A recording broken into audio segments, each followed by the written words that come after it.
Hello friends, ಎಲ್ಲರಿಗೂ ನಮಸ್ಕಾರ. ಕವಿತಾ ಕಿರಣ ಲೋಕಕ್ಕೆ ನಿಮ್ಮೆಲ್ಲರಿಗೂ ಸ್ವಾಗತ.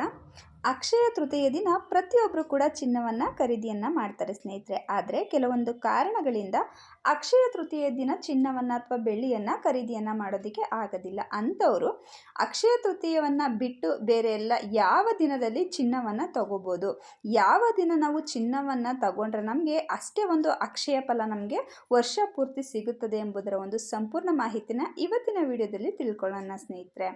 ಅದಕ್ಕಿಂತ ಮುಂಚೆ ಯಾರೆಲ್ಲ ನಮ್ಮ ಚಾನಲ್ನ ಫಸ್ಟ್ ಟೈಮ್ ನೋಡ್ತಿದ್ರು ಪ್ಲೀಸ್ ರಿಕ್ವೆಸ್ಟ್ ಮಾಡ್ತಿದ್ದೀನಿ, ನಮ್ಮ ಚಾನಲ್ನ ಸಬ್ಸ್ಕ್ರೈಬ್ ಮಾಡ್ಕೊಂಡು ನೋಡಿ. ಜೊತೆಗೆ ಈ ವಿಡಿಯೋ ಇಷ್ಟ ಆದರೆ ಒಂದು ಲೈಕ್ ಕೊಡೋದನ್ನ ಮರಿಬೇಡಿ ಸ್ನೇಹಿತರೆ. ಬನ್ನಿ ಆಗಿದ್ರೆ ವಿಡಿಯೋನ ಶುರು ಮಾಡೋಣ. ಚಿನ್ನವನ್ನು ಖರೀದಿಯನ್ನು ಮಾಡೋದಕ್ಕೆ ತುಂಬಾ ಚಿನ್ನದಂಥ ದಿನ ಅಂತಲೇ ಹೇಳ್ಬೋದು. ನಾವು ಸೋಮವಾರದ ದಿನ, ಮಂಗಳವಾರದ ದಿನ, ಗುರುವಾರದ ದಿನ ಮತ್ತು ಭಾನುವಾರದ ದಿನ ಅಂದರೆ ವಾರದಲ್ಲಿ ಇಷ್ಟು ದಿನ ನಾವು ಚಿನ್ನವನ್ನು ಖರೀದಿಯನ್ನು ಮಾಡುವಂಥದ್ದು ತುಂಬಾ ಶುಭ ಫಲಗಳನ್ನ ತಂದುಕೊಡುತ್ತೆ ಅಂತ ಹೇಳ್ತಾರೆ. ಅದರಲ್ಲೂ ಕೂಡ ಮನೆಗೆ ಬಂಗಾರವನ್ನು ತರುವಂಥದ್ದು ಗುರುವಾರ ದಿನ, ಅದರಲ್ಲೂ ಕೂಡ ಪುಷ್ಯ ನಕ್ಷತ್ರ ಏನಾದರೂ ಗುರುವಾರದ ದಿನ ಬಂದಿದ್ದರೆ ಆ ದಿನ ಚಿನ್ನವನ್ನು ಖರೀದಿಯನ್ನು ಮಾಡಿದರೆ ನಮಗೆ ವರ್ಷ ಪೂರ್ತಿ ಅಕ್ಷಯ ಫಲ ಅನ್ನೋದು ಸಿಗುತ್ತೆ. ನಾವು ಆ ದಿನ ಏನನ್ನು ನಾವು ಮನೆಗೆ ತರ್ತೀವಿ, ಚಿನ್ನವನ್ನು ತಂದರೆ ಅಷ್ಟೇ ನಮಗೆ ಒಂದು ಮಹತ್ತರವಾದ ನಮಗೆ ಚಿನ್ನವನ್ನು ತೆಗೆದುಕೊಳ್ಳುವಂಥ ಖರೀದಿಸುವಂಥ ಒಂದು ಶಕ್ತಿ ದೊರೆಯುತ್ತದೆ ಅಂತ ಹೇಳ್ತಾರೆ ಸ್ನೇಹಿತರೆ. ಆದ್ದರಿಂದ ಪುಷ್ಯ ನಕ್ಷತ್ರ ಇರುವಂಥ ಗುರುವಾರ ದಿನ ಚಿನ್ನವನ್ನು ನಾವು ಖರೀದಿಯನ್ನು ಮಾಡ್ಬೋದು. ಅಂದರೆ ಅಕ್ಷಯ ತೃತೀಯ ದಿನವೇ ನಾವು ಚಿನ್ನ ಬೆಳ್ಳಿಯನ್ನು ತಗೋಬೇಕು ಅಂತ ಏನಿಲ್ಲ. ಕೆಲವೊಂದಷ್ಟು ಒಳ್ಳೆಯ ಶುಭ ದಿನಗಳು, ಶುಭ ಮುಹೂರ್ತಗಳನ್ನು ನೋಡಿ ನಾವು ಚಿನ್ನವನ್ನು ಖರೀದಿಸೋದ್ರಿಂದ ತುಂಬಾ ಒಳ್ಳೆಯ ಫಲಗಳು ನಮಗೆ ಸಿಗ್ತಾ ಹೋಗುತ್ತೆ ಸ್ನೇಹಿತರೆ. ಹಾಗಿದ್ರೆ ಈ ವರ್ಷ ಅಕ್ಷಯ ತೃತೀಯಕ್ಕೆ ಯಾರೆಲ್ಲ ಚಿನ್ನವನ್ನು ಅಥವಾ ಬೆಳ್ಳಿಯನ್ನು ತಗೊಳ್ಳೋದಕ್ಕೆ ಆಗಲೇ ಇಲ್ಲ, ಕೆಲವೊಂದು ಕಾರಣಾಂತರಗಳಿಂದ ನಾವು ಈ ಸತಿ ಏನೂ ಕೂಡ ನಾವು ಚಿನ್ನ ಬೆಳ್ಳಿ ಅಥವಾ ಯಾವುದೇ ಒಂದು ಮಂಗಳಕರವಾದ ವಸ್ತುಗಳನ್ನ ನಾವು ತಗೊಂಡಿಲ್ಲ ಅಂತ ಅನ್ನೋರು, ನಾನು ಹೇಳುವಂಥ ಈ ಶುಭ ದಿನಗಳಲ್ಲಿ, ಶುಭ ಮುಹೂರ್ತಗಳಲ್ಲಿ ತಗೊಂಡ್ರೆ ತುಂಬಾ ಒಳ್ಳೆಯ ಫಲಗಳು ನಿಮಗೆ ಸಿಗ್ತಾ ಹೋಗುತ್ತೆ ಸ್ನೇಹಿತರೆ. ಇನ್ನು ಚಿನ್ನವನ್ನು ನಾವು ಸೋಮವಾರದ ದಿನ, ಮಂಗಳವಾರ, ಗುರುವಾರ, ಭಾನುವಾರ ದಿನವೂ ಕೂಡ ನಾವು ವಾರದಲ್ಲಿ ಇಂಥ ದಿನಗಳಲ್ಲಿ ಖರೀದಿಯನ್ನು ಮಾಡ್ಬೋದು. ಅದನ್ನು ಬಿಟ್ಟು ನಾವು ಒಂದೊಳ್ಳೆ ಶುಭ ದಿನಗಳು ಕೂಡ ನಾವು ನೋಡ್ಬೋದು. ಈ ವರ್ಷ ಅಂದರೆ 2024ರಲ್ಲಿ ನಾವು ಚಿನ್ನವನ್ನು ಖರೀದಿಸುವಂಥ ಒಂದು ಶುಭ ದಿನ ಅಂತಲೇ ಹೇಳ್ಬೋದು, ಧನ್ತೆರಸ್.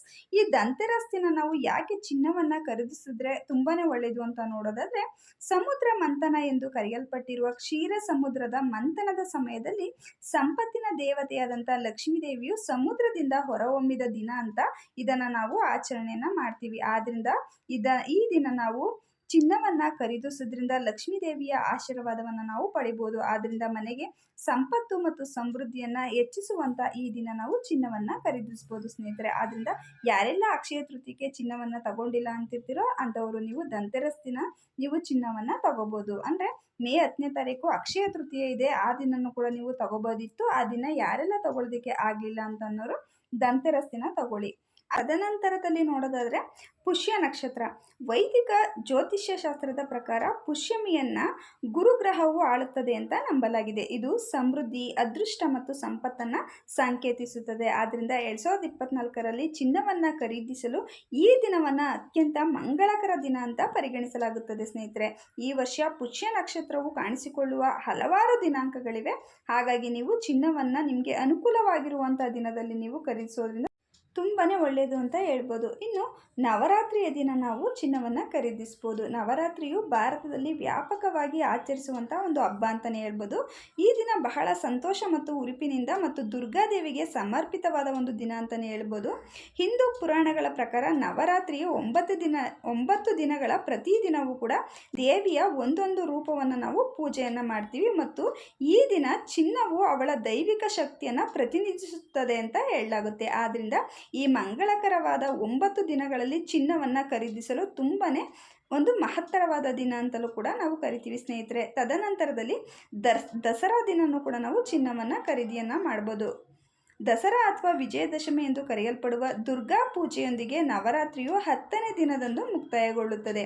ಈ ದಿನದಂದು ಚಿನ್ನವನ್ನು ನಾವು ಖರೀದಿಸುವುದು ಕೆಟ್ಟದರ ಮೇಲೆ ಒಳ್ಳೆಯದರ ವಿಜಯವನ್ನು ಸಂಕೇತಿಸುತ್ತದೆ ಎಂಬ ಅರ್ಥವನ್ನು ಕೂಡ ನಾವು ತಿಳ್ಕೊಬೋದು. ಜೊತೆಗೆ ನಾವು ಈ ರೀತಿಯಾದ ದಿನಗಳಲ್ಲಿ ನಾವು ಚಿನ್ನವನ್ನು ತಗೊಳ್ಳೋದ್ರಿಂದ ಮನೆಯಲ್ಲಿ ಮತ್ತು ಜೀವನದಲ್ಲಿ ಸಂಪತ್ತು ಸಮೃದ್ಧಿ ಅನ್ನೋದು ಹೆಚ್ಚಾಗ್ತಾ ಹೋಗುತ್ತದೆ ಮತ್ತು ಚಿನ್ನದ ಹೂಡಿಕೆಗಳನ್ನು ಮಾಡಲು ಕೂಡ ಈ ದಿನ ತುಂಬಾ ಒಳ್ಳೆಯ ದಿನ ಅಂತಲೇ ಹೇಳ್ಬೋದು ಸ್ನೇಹಿತರೆ.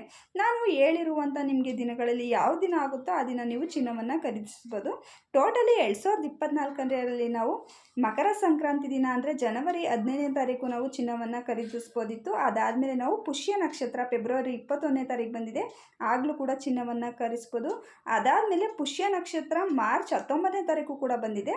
ಮತ್ತು ಯುಗಾದಿ ಮತ್ತು ಗುಡಿಪಾಡ್ವ ಈ ದಿನವೂ ಕೂಡ ನಾವು ಏಪ್ರಿಲ್ 9ನೇ ತಾರೀಕು ನಾವು ಚಿನ್ನವನ್ನು ಖರೀದಿಸ್ಬೋದು. ತದನಂತರದಲ್ಲಿ ಪುಷ್ಯ ನಕ್ಷತ್ರ ಏಪ್ರಿಲ್ 16ನೇ ತಾರೀಕಿತ್ತು, ಆ ದಿನವೂ ಕೂಡ ನಾವು ಚಿನ್ನವನ್ನು ಖರೀದಿಸ್ಬೋದು. ಅದಾದಮೇಲೆ ಅಕ್ಷಯ ತೃತೀಯ ಮೇ 10ನೇ ತಾರೀಕಿತ್ತು, ಈ ದಿನವೂ ಕೂಡ ನಾವು ಚಿನ್ನವನ್ನು ಖರೀದಿಸ್ಬೋದು. ಪುಷ್ಯ ನಕ್ಷತ್ರ ತುಂಬ ದಿನಗಳು ಬಂದಿದೆ ಈ ವರ್ಷ. ಮತ್ತು ಮೇ 13ನೇ ತಾರೀಕು ಕೂಡ ಈ ದಿನವೂ ಕೂಡ ನಾವು ಚಿನ್ನವನ್ನು ಖರೀದಿಯನ್ನು ಮಾಡ್ಬೋದು. ಅದಾದಮೇಲೆ ಪುಷ್ಯ ನಕ್ಷತ್ರ ಜೂನ್ 9ನೇ ತಾರೀಕಿದೆ, ಮತ್ತು ಪುಷ್ಯ ನಕ್ಷತ್ರ ಜುಲೈ 7ನೇ ತಾರೀಕಿದೆ, ಮತ್ತು ಆಗಸ್ಟ್ 3ನೇ ತಾರೀಕು, ಸೆಪ್ಟೆಂಬರ್ 26 ಈ ರೀತಿಯಾಗಿ ಪುಷ್ಯ ನಕ್ಷತ್ರಗಳು ತುಂಬ ದಿನ ಬಂದಿದೆ ಸ್ನೇಹಿತರೆ. ನಿಮಗೆ ಅನುಕೂಲ ಯಾವ ದಿನ ಆಗುತ್ತೋ ಆ ದಿನ ಹೋಗಿ ನೀವು ಚಿನ್ನವನ್ನು ಖರೀದಿಸ್ಬೋದು. ಅದಾದಮೇಲೆ ನವರಾತ್ರಿ ಅಕ್ಟೋಬರ್ 11ನೇ ತಾರೀಕು ನವರಾತ್ರಿ ಇದೆ, ಆ ದಿನವೂ ಕೂಡ ನೀವು ಚಿನ್ನವನ್ನು ಖರೀದಿಸ್ಬೋದು. ಅದಾದಮೇಲೆ ದಸರಾ ಅಕ್ಟೋಬರ್ 12ನೇ ತಾರೀಕು ಇರೋದು, ಆ ದಿನವೂ ಕೂಡ ನೀವು ಚಿನ್ನವನ್ನು ಖರೀದಿಸ್ಬೋದು. ಅದಾದಮೇಲೆ ಧನ್ತೆರಸ್ ಅಥವಾ ದೀಪಾವಳಿ ನವೆಂಬರ್ 1ರಿಂದ ನವೆಂಬರ್ 4ನೇ ತಾರೀಕುವರೆಗೂ ಕೂಡ ಧನ್ತೆರಸ್ ಇರುತ್ತೆ, ಅಂದರೆ ದೀಪಾವಳಿ. ಆ ಸಮಯದಲ್ಲೂ ಕೂಡ ನೀವು ಚಿನ್ನವನ್ನು ಅಕ್ಷಯ ತೃತೀಯಕ್ಕೆ ಯಾರೆಲ್ಲ ತಗೊಂಡಿಲ್ಲ ಅನ್ನೋರು ಈ ಒಂದು ಒಳ್ಳೆ ಶುಭ ಮುಹೂರ್ತಗಳಲ್ಲಿ ಶುಭ ದಿನಗಳಲ್ಲಿ ತಗೊಂಡ್ರೆ ತುಂಬಾ ಒಳ್ಳೆಯದು ಸ್ನೇಹಿತರೆ. ನೋಡಿದ್ರಲ್ವಾ ಇವತ್ತಿನ ಈ ಚಿಕ್ಕ ಮಾಹಿತಿ ನಿಮಗೆಲ್ಲ ಇಷ್ಟ ಆಗಿದ್ರೆ, ಯಾರೆಲ್ಲ ನಮ್ಮ ಚಾನಲ್ನ ಫಸ್ಟ್ ಟೈಮ್ ನೋಡ್ತಿದ್ರು ಫ್ರೆಂಡ್ಸ್, ಪ್ಲೀಸ್ ರಿಕ್ವೆಸ್ಟ್ ಮಾಡ್ತಿದ್ದೀನಿ, ನಮ್ಮ ಚಾನಲ್ನ ಸಬ್ಸ್ಕ್ರೈಬ್ ಮಾಡಿ, ಶೇರ್ ಮಾಡಿ, ಲೈಕ್ ಮಾಡಿ. Thank you.